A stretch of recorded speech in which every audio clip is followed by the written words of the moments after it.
Hello, everybody, and welcome to episode number 66 of Diehlman at Halftime, the NBA podcast that tops all others. I'm your host, Larry Diehlman. If you're joining us for the first time, welcome aboard, and if you've been a loyal listener, welcome back. We have much to get to today and not a lot of time to do it. We have 5 sections that we'll get into: a general overview of the NBA this week, and our usual highlight, lowlight, random stat, and game of the week.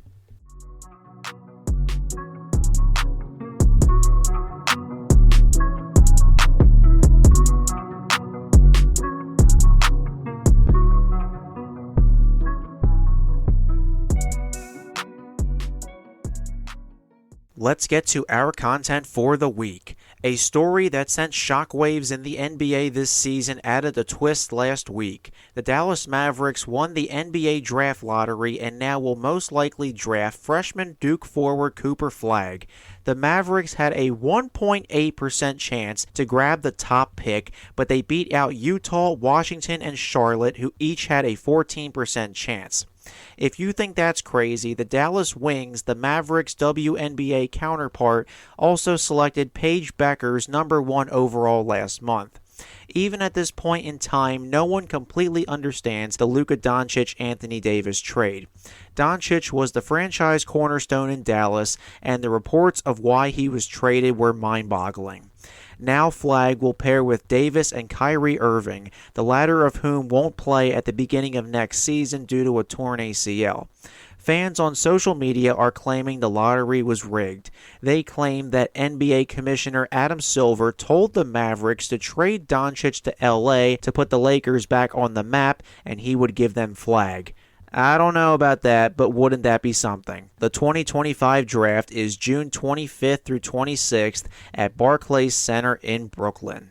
The Celtics took a major hit last week as superstar Jason Tatum tore his Achilles. In Game 4 against the New York Knicks, Tatum was going for a loose ball when he fell to the ground and was rolling around in extreme pain. As he was helped off the court, he couldn't even put pressure on his leg, and he was eventually placed in a wheelchair. Tatum would have surgery on Tuesday, but now the recovery begins. The timeline to recover from a ruptured Achilles is 9 to 12 months, so Tatum is expected to miss most, if not all, of the 2025-26 season. What a blow to Boston's immediate future. Lastly, it was announced on Tuesday that the Portland Trail Blazers are up for sale. The estate of late owner Paul Allen has started the process to find a successor. Nike co-founder Phil Knight said he's not interested in purchasing the team despite Nike's headquarters being in Beaverton, Oregon, less than 10 miles from Portland. Knight apparently had interest to buy the Blazers back in 2022, but Allen's sister Jody rebuffed the offer. Paul, who died in 2018 from non-Hodgkin lymphoma, is the co-founder of Microsoft. Jody is the current chair of the Blazers, the NFL's Seattle Seahawks, and she's the trustee of the Paul G. Allen Trust. During Paul's lifetime, he also had a stake in the MLS's Seattle Sounders. The Boston Celtics were sold for $6.1 billion in March. A CNBC report said the Blazers are valued at about $3.65 billion. We have reached the end of the conference semifinals, and there are more eliminations. Our second round Eastern Conference eliminations, the Cleveland Cavaliers and the Boston Celtics. Our second round Western Conference eliminations, the Golden State Warriors and the Denver Nuggets. This episode is entitled Parity's Prelude. So, who's raising eyebrows at the moment?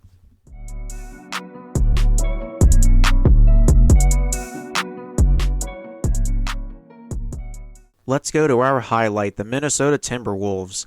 With the older stars of the NBA not having guaranteed finals runs anymore, the younger stars are taking over. The Minnesota Timberwolves are in their second consecutive Western Conference Finals after beating the Golden State Warriors in 5. This is the first time the Timberwolves have had back-to-back trips to the conference finals in franchise history. Then again, their all-time postseason history, woof. Along with Indiana, Minnesota has been steamrolling their opponents so far in just 5 games each. Getting past LeBron James and Luka Doncic was an eye-opener. Some fans might say Minnesota getting past a Golden State team who was missing Steph Curry for all but 13 minutes of that series was fraudulent. What are they supposed to do, though? Lose and be ridiculed? Anthony Edwards and Julius Randle, the latter of whom was acquired last offseason in the Karl Anthony Towns deal, have been on fire. Edwards averaged 26.2 points, 7.6 rebounds, 5.6 assists, 1.8 steals, and 1.2 blocks in the Warriors series. Randle posted a 24-point triple-double in Game 3 and shot 72.2% in a closeout Game 5. Impressive. Now the Timberwolves face the Oklahoma City Thunder to decide who will represent the West in the NBA Finals. Game 1 of the Western Conference Finals is tomorrow, Tuesday, May 20th at 8:30 p.m. in Oklahoma City.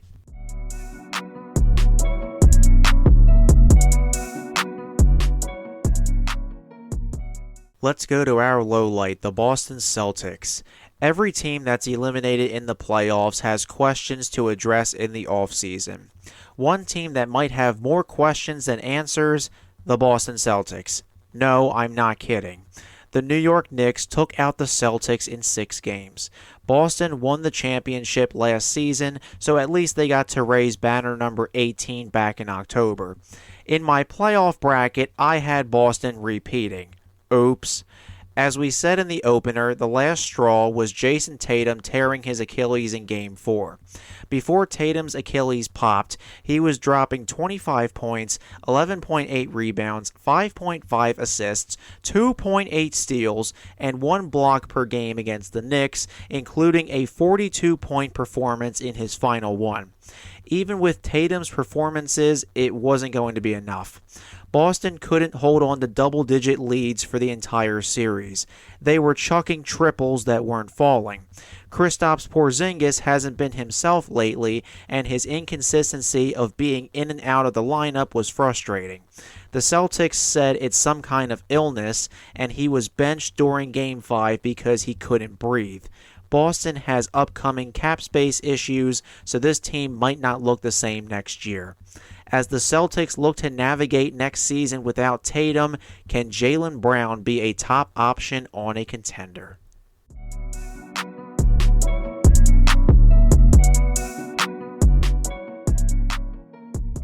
To get more insight into our lowlight this week, we have our 16th guest on Diehlman at Halftime Season 2. Let's get into it.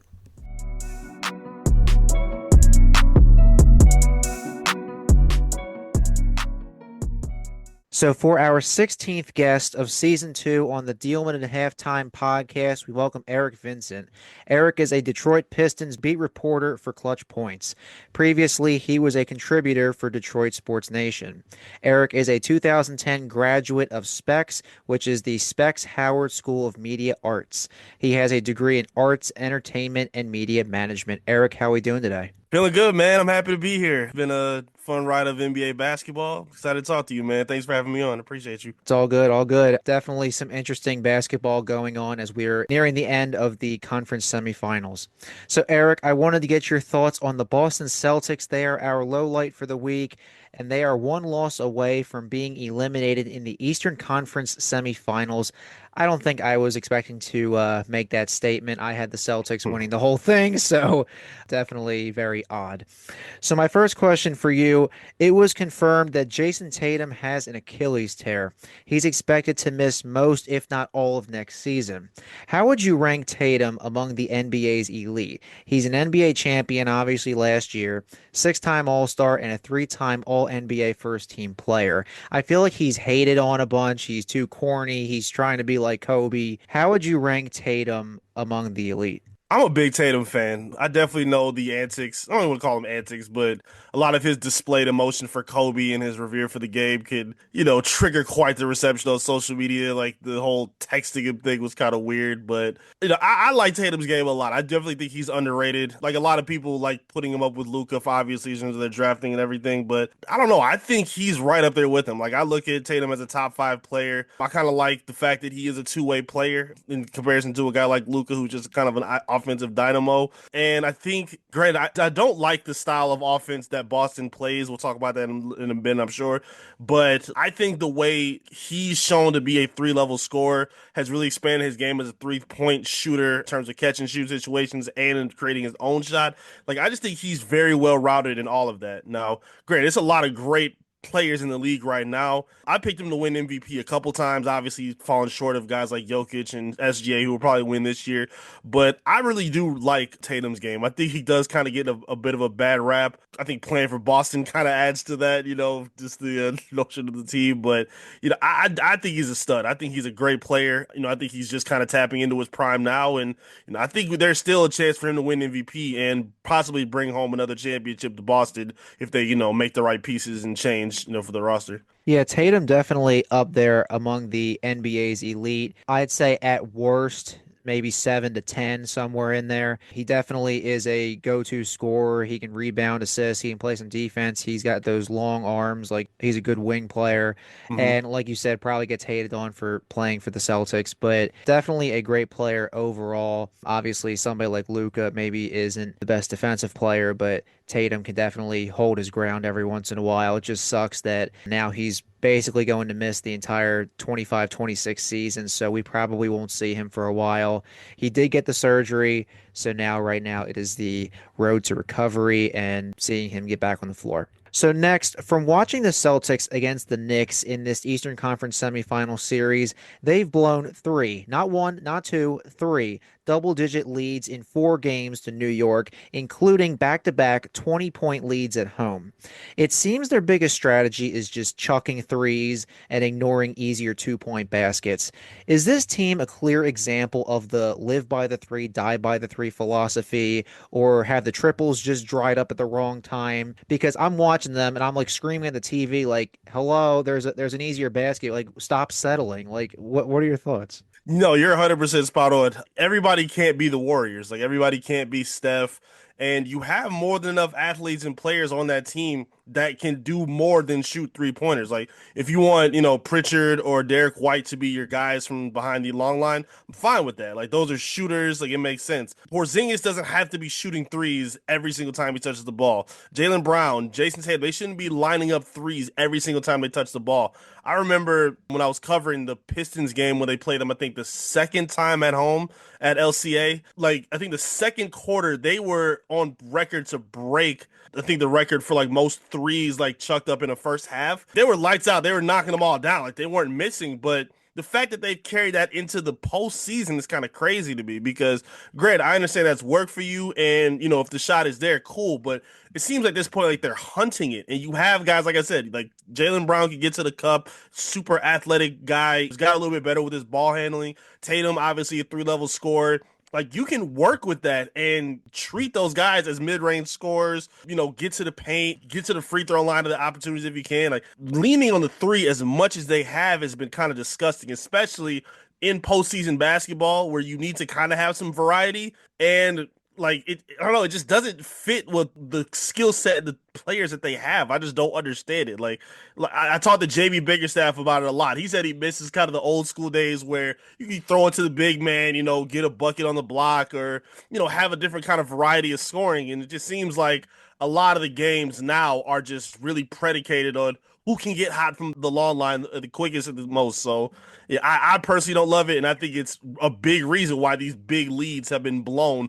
like you just mentioned earlier. I think it's a big problem for them. The Celtics, I'm like watching these games and especially like game one, I'm thinking, are we really going to do this? And then game two, we're really doing this again. Right. Game four, you're no way we're doing this 3 times again. Like, come on, guys, what are we doing? So, I mean, you could probably put a little bit of blame on Joe Mazzulla, as great as he's been in Hmm. his short tenure. I mean, you can't be writing the same script for every single game. I mean, game three was the outlier so far. Game five, at the time of this recording, is tonight on Wednesday, the 14th. But honestly, the Celtics have just not looked like the same team that steamrolled the Eastern Conference and the Mavericks last year. And we look at a team like, let's say, the James Harden Rockets. Who remembers the Hmm. 27 straight Yeah. triples? Yep. Like, oh wow, like game seven, you're starting to miss threes. And like you said, not everybody's Steph Curry, not everybody's Clay or Durant or whoever. So it's just something I don't understand why they keep trying it. But if they don't change their ways, the season might be over. Depending, not even with the Tatum stuff, but with the way they've been playing, their season might be over. Absolutely. So next, the Celtics have a looming cap issue. Five players, Tatum, Jaylen Brown, Drew Holiday, Derek White, and Kristaps Porzingis, will be making about $30 million each next year, and the one with the heftiest price tag is Tatum. Hmm. Should Boston hit the reset button, or do you think they'll do it more gradually, and how do you think they will do so? Oh man, I think the injury kind of makes it kind of weird in terms of how they can maneuver it because if they were to blow things up, having Tatum, who I do think is a franchise player, I think it's easier to kind of build around him and maybe cut off a couple pieces if you have to, but not having him in a situation where again, I don't believe they would want to trade Jaylen Brown, but again, considering that cap situation and their window and obviously Tatum's injury, it kind of keeps all avenues open for them of what they could do. Yeah, I don't see Porzingis coming back. I don't think Drew Holiday's coming back either. That just would be my guess. I think they really like Derek White. I think he's, kind of bought into their style of play and, the two-way mold that he's on. Like he's like to me like the Josh Hart of the Celtics. Like he does a lot of the dirty work for him, scrappy two-way guy that really gets, Boston going when they need a big play. I definitely see them making some big moves, though. I mean, I think a lot of the East is changing right now. Again, that window that they had with this kind of core, I think, is unfortunately coming to a point where they're going to have them shift some things around, just considering the timeline and the money. And I definitely think guys like Porzingis, who can sometimes be pretty streaky, has had some injury problems in his career and doesn't always play like the 7'3" big that he is. I think that can be a little frustrating from time to time. We've seen that in Dallas, we've seen that in New York. Like that's just kind of who he is, unfortunately. So I can see him being a name out. Drew Holiday, another name. I could maybe see him, looking for a different team that maybe just could use a veteran point guard, on their roster for maybe like a young team or maybe another contender. I think he fits a lot of different rosters around the league. For me, I think those are probably the two most likely names. If they get even more creative than that, that's going to shock me.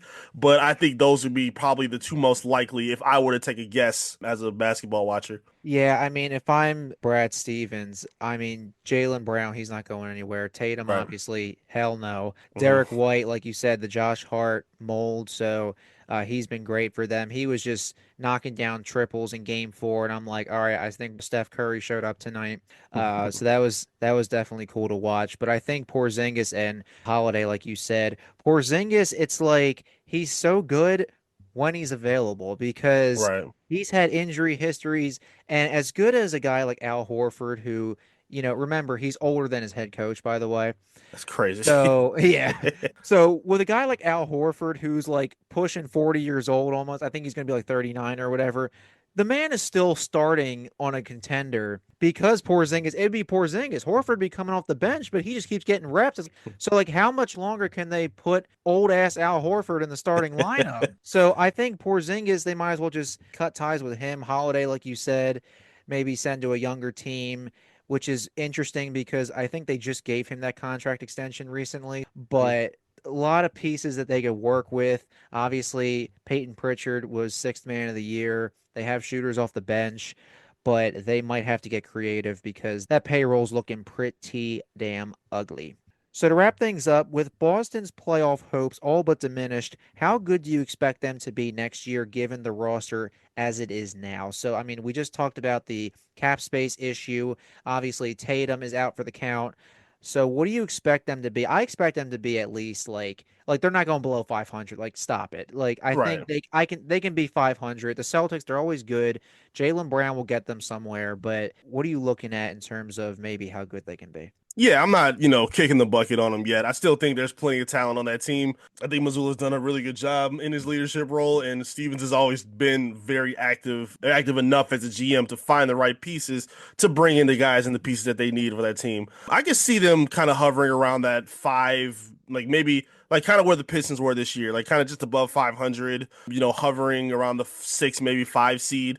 I still like a lot of the players that they have. And I think it is going to be kind of interesting now because the hypothetical question has always been what would Jaylen Brown look like if he were the guy on either the Celtics without Tatum or a different team without Tatum. So we're going to be able to see that and see what that could possibly impact. I like the pairing of them together. I've never been, one of the people that says that they need to be shipped off or they need a different look. I like them. I think you need two dominant wings in the NBA, whether it's like a point or two and then a 3 or 4 that's a stretch, like whatever kind of, spread you need. I think it's helpful to have that kind of versatility, especially with the shooters around them that they have as well. So I'm still pretty high on where they can be. I do think the East is going to be a little tougher. I think it's a lot of young teams that are, improving, getting better. I think teams like Orlando, like if they were to stay healthy, teams like the Pistons who are taking that next step, even Cleveland, who unfortunately kind of, flamed out the way they did. They're still a, deadly team. They still have talent. When they're healthy. They were also dealing with some injuries. The Pacers obviously looking strong, New York looking strong. Like it's a lot of teams that are going to give the Celtics a bit of a push, especially knowing that they're going to be wounded coming in next season without Tatum. So teams are going to be looking at them, as, that team that they could, I guess, make their mark on, knowing that they were former champions with that core. And it'll be interesting to see. Again, I'm not going to rule them out. I still think they can, hover around 500, but the East is looking at them, as an opportunity to lap, coming into the next few seasons. We looked at them last year and said, oh man, this team could repeat and this team's going to Yeah, run the East. And now all of a sudden, the rest of the East is just licking their chops saying, all right, I can take over now. right. The Pacers looking to do some damage, honestly, which I did not see coming. I'm like, man, we're doing this again. So I think the Celtics, the other teams are looking and saying it's their time to shine. So anybody who has an opportunity to make a run, now's your time to do it while the Celtics are licking their wounds. So we'll have to see how that shapes up. I think the Celtics can do a decent job next year, but I don't know if they'll be as strong as they were, obviously, without Jason Tatum. So, Eric, thank you so much for coming on Diehlman at halftime, and we hope to get you back on in the future. Anytime, man. Appreciate you.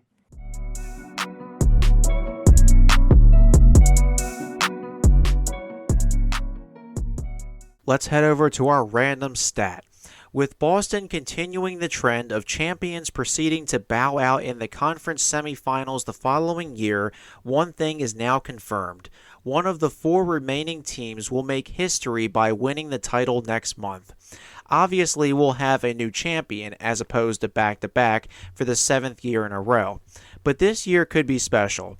There's a 75% chance that we'll see a team win their first title in franchise history. The Timberwolves have never been to the finals. The Pacers lost their only finals in 2000. The Knicks haven't won it all since 1973, and they haven't been in the finals since 1999. And the Thunder, despite having a 1979 title from their Seattle Supersonics days, have never won in Oklahoma City. They came up short against Miami in 2012. The Timberwolves and Pacers are in the conference finals for the second consecutive year, losing to Dallas and Boston last season respectively. Minnesota's playoff history has been ridiculously bad since their inception in 1989. In every year they've made the playoffs, it's either been a first-round loss or a loss in the conference finals with no in-between. New York hasn't been to the conference finals since 2000. The Thunder haven't been there since 2016. They infamously blew a 3-1 lead, and Kevin Durant proceeded to sign with the 73-9 Golden State Warriors. There will be plenty of storylines in the coming weeks, and we're ready for them.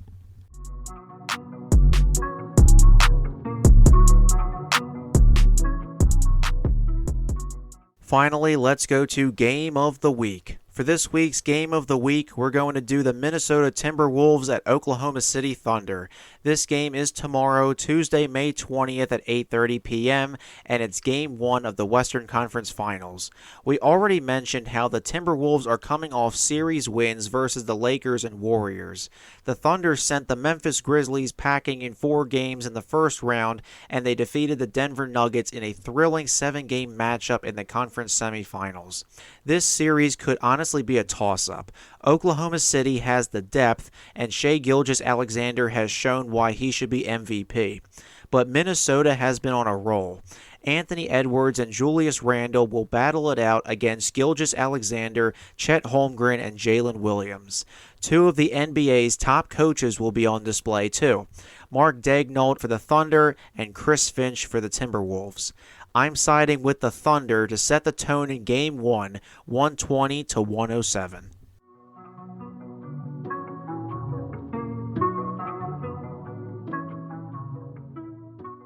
Well, that's all the time we have for today. If you haven't already, make sure to follow me on social media. I have 2 X or Twitter accounts and 2 Instagram accounts. The podcast accounts are under @Diehlman_NBA for both X and Instagram. My personal X account is @LarryDiehlman18, and my personal Instagram is @Mr_Sports18. They're also in the description on Buzzsprout, Spotify, or wherever you get your podcasts. And thank you to Eric Vincent for being our guest this week on the podcast. Remember, you can follow him on X and Instagram @IamEricVincent. And don't forget to spread the word about Diehlman at halftime. See you next time, fellow Hoops fans.